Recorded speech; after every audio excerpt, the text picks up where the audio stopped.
Eu me protejo, assim, nas situações muito, como é que fala? Sinistras. Tenho medo.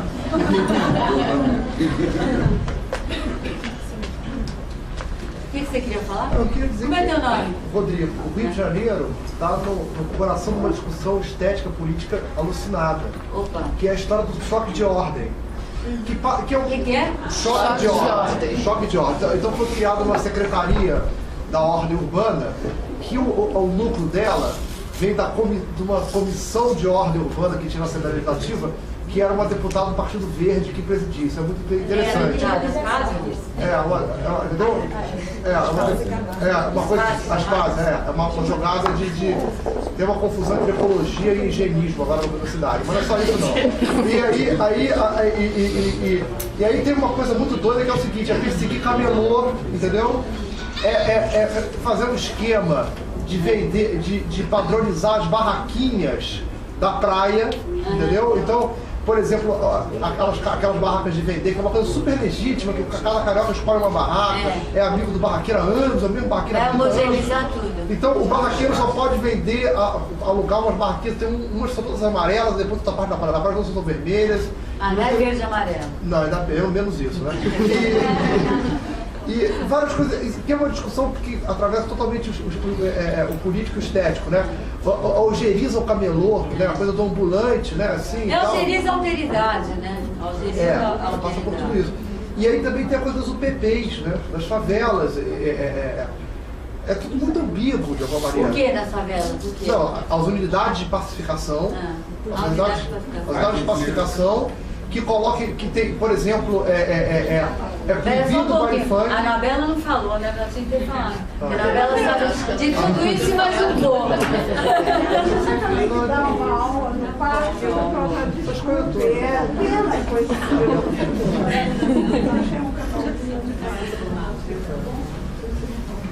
Não deixa. Não, vai, eu quero saber desse PP. Como é a unidade de pacificação? Aí tem uma coisa que é o seguinte, polícia pacificadora. É proibido. Funk não pode. Sério? Mas o samba pode até meia-noite. Mas o funk foi reconhecido como prática cultural. Como patrimônio cultural.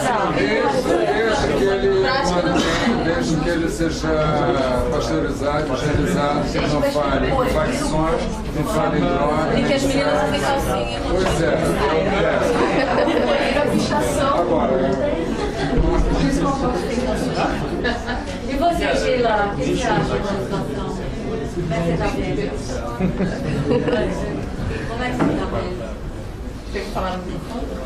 Ah, filha de um Bom. Olha, a minha, eu tinha feito aquela pergunta sobre a universidade, né? E com esse campo na universidade, porque eu tenho a impressão de que a universidade continua, né, muito desvinculada desse campo público, desse debate, e eu acho que a penetração dessas discussões, que são discussões relativas a essa produção, né, de subjetividade, ela muito raramente entra nos currículos, ela muito raramente entra nas discussões. E quando entra no currículo, entra sólida e blindada.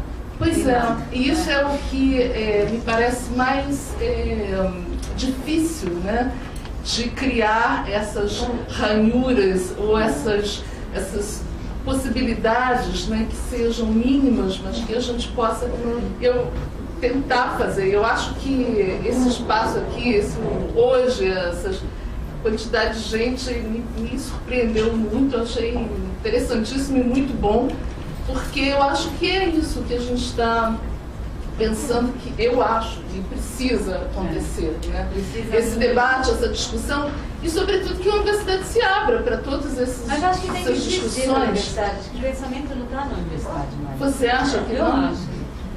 Acho mesmo. Desistir? Eu acho que na universidade se pensa, uma burocracia. Você acha impossível você trabalhar essa... Eu tive essa possibilidade das relações. Não, desistir não. Assim, eu acho que se tem um campo completamente calma. Eu acho que o pensamento não está mais na universidade. militante. E quando está, ótimo. Não precisa estar na universidade. Eu acho que ele está... Mas o que eu acho interessante é que haja essa possibilidade dessa interferência mútua da universidade nos campos de debate amplos e públicos, e que isso não se... Quer dizer, a universidade não se fecha. Eu não sei se a universidade tem necessariamente, mas eu acho muito positivo, né? Que não seja um campo fechado, um campo acadêmico fechado, como é ainda. Não, claro, não, o que eu quero dizer, ó, eu quero dizer o seguinte, uma coisa eu aprendi com o Guattari quando eu era bem mais menina, quando a gente estava, quando eu estava escrevendo o tal do livro lá que eu junto, porque quando a gente gravou todos aqueles depoimentos aqui, que daí a partir desse material do livro, o PT estava nascendo e convocava todas as forças de criação possíveis e imagináveis em todos os âmbitos da sociedade brasileira. Dos 3 anos que eu fiquei trabalhando aquele material, porque eram 3.000 páginas que eu fiquei trabalhando para construir aquele livro, o PT começou a vingar mais no PT a ala, né, da esquerda tradicional e tudo, e começou a sair essa coisa, foi perdendo esse lugar aqui, né? Agora eu sou apoiadora absoluta do governo Lula, por isso, mas eu estou falando de outra coisa. Aí né, nesse momento eu escrevi do Guattari, o que faz? Vai manter o PT com todo esse espaço no livro, né? Olha o que está acontecendo, né? Porque eu tinha horror dessa coisa da subjetividade militante, né? Horror da... Claro que dentro da militância você tem seres que não são esse estereótipo aí, né? E também respeito muitíssimo tudo que se passou, não é isso? Mas essa subjetividade solidificada numa ideologia que totalmente dissociada do corpo sempre foi uma coisa que me deixou muito angustiada. Então eu falei, bom, o que faz? Vai dar essa bola, vai deixar assim? Aí o Guattari falou assim, PT, não PT, o que interessa? Interessa onde que o movimento está acontecendo. Se não for mais o PT, não tem importância nenhuma. Né? Eu realmente acredito nisso, assim. Claro, eu acho a produção de pensamento e de teoria absolutamente vital. Às vezes a gente conversou sobre isso na última aula, teve uma discussão assim, né? Não é disso que eu estou falando, que isso eu valorizo, aliás, esse é meu trabalho, é o amor da minha vida, e acho isso absolutamente fundamental, né? Agora, se isso não está acontecendo na universidade, não é nenhum drama. Porque isso, por exemplo, que você falou que vê acontecendo fora, todos esses anos, essa circulação toda que eu passei, que eu vivi, era rarissimamente na universidade. Quando passava pela universidade, quando eram coisas universitárias, eram extremamente estéreis, bem pensantes, mas extremamente estéreis, né?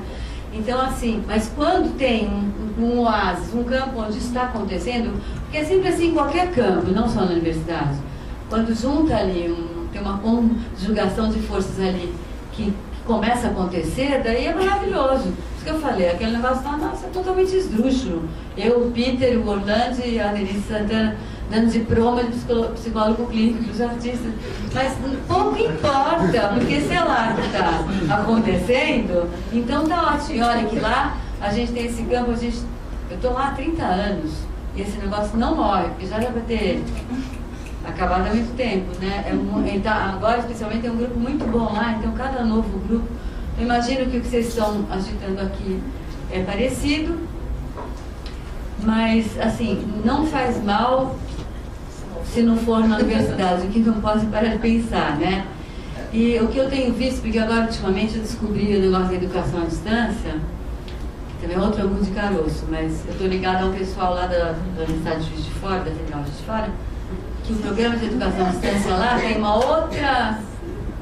que é isso que a gente quer. E deseja essa alteridade ali, né? E pensa isso como um dispositivo de intervenção de um rebote na universidade presencial, onde o outro não existe, né? Então, assim, através disso fazer uma torção para ver se mexe no presencial, né? Eu até me apaixonei bastante por isso, até estava um pouco cheia da arte, pelo que você colocou, e comecei a me apaixonar mais por esse negócio, que eu vi que dá para fazer um trabalho muito bacana. Então isso, por exemplo, também é uma coisa que vai ter um efeito rebote, pode ter um efeito rebote, mas é num pedaço. E assim é a vida, e ainda bem que tem esses pedaços. Não é? Mas tem gente, por exemplo, lá, esse pessoal de fora, eu acho que talvez você seja assim também, a pessoa que dirige esse programa lá é alguém que é chileno, que vem de classe econômico-social super humilde e que pôde estudar graças ao governo Allende e que quando estava no início da universidade, que tinha aquele programa do Allende de mandar para escolas boas, tem aquele filme Machuca. E depois estava na universidade, quando estava no segundo ano, entrou o Pinochet e as universidades públicas se tornaram privadas. E essa pessoa passou fome e tal, terminou. Então, essa pessoa tem uma relação com a universidade de outra ordem, diferente da judia de classe média de São Paulo, que é assim, se vai na universidade, foda-se. Não, para uma pessoa como essa, a universidade pública tem uma importância absolutamente fundamental.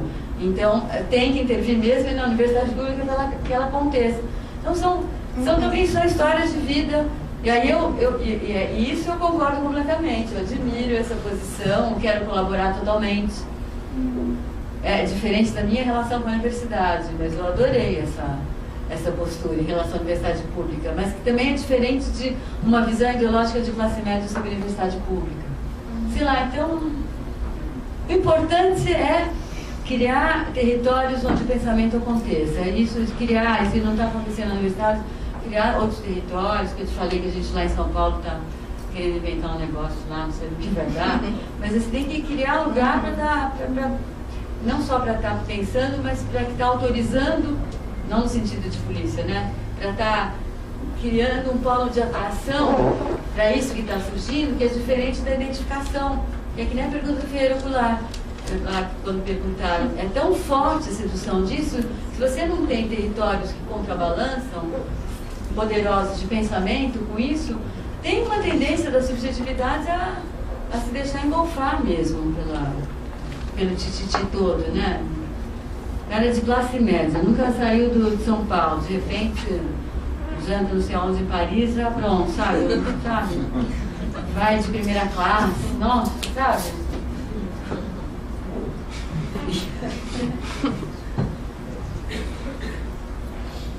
Daniela, Roberto, vamos falar, né? Uma curiosidade, você ainda atua como psicanalista e então, consultora? na minha volta para o Brasil, teve também saudade de atuar mais como psicanalista. Porque enquanto eu fiquei viajando, eu não podia mais atender. Antes eu atendia muito. Nesses anos que eu fiquei viajando, eu só podia atender paciente que já estava há muito tempo, que via de vez em quando, né? E aí, com essa minha volta, uma das coisas que eu reativei, que eu adoro também. Eu estou atendendo cada vez mais.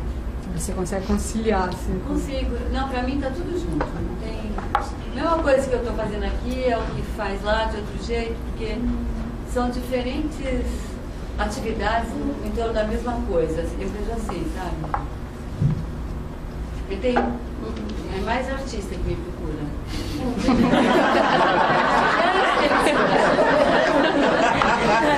Você sabe um monte de fofocas, né? Você sabe um monte de fofocas. Está sempre atualizada, né, do mundo da arte. Está sempre atualizada, já que está. É muito gostoso isso, né? Já que eu falei que a patologia está na paralisia da criação, né? Pessoas que já vêm sabendo disso e querendo isso, é muito gostoso, né?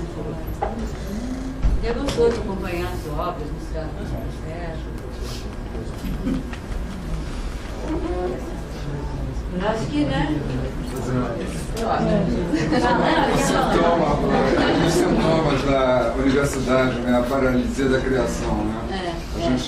O modelo CEPIO está posto, então não vamos mudar nada. Vamos continuar nessa novidade, né? Acreditando que o professor sabe, o aluno aprende, a gente dá 5 passos, a gente tem que essa Não, é uma tristeza, é um massacre de pensamento, né?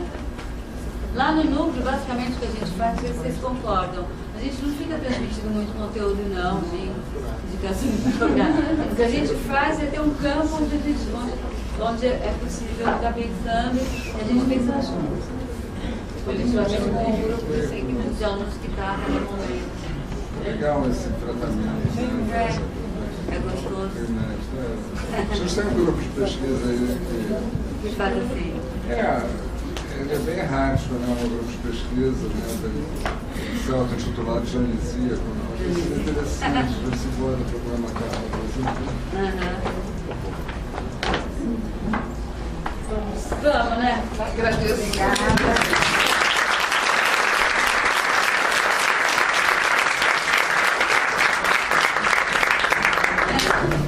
Muito obrigada, viu?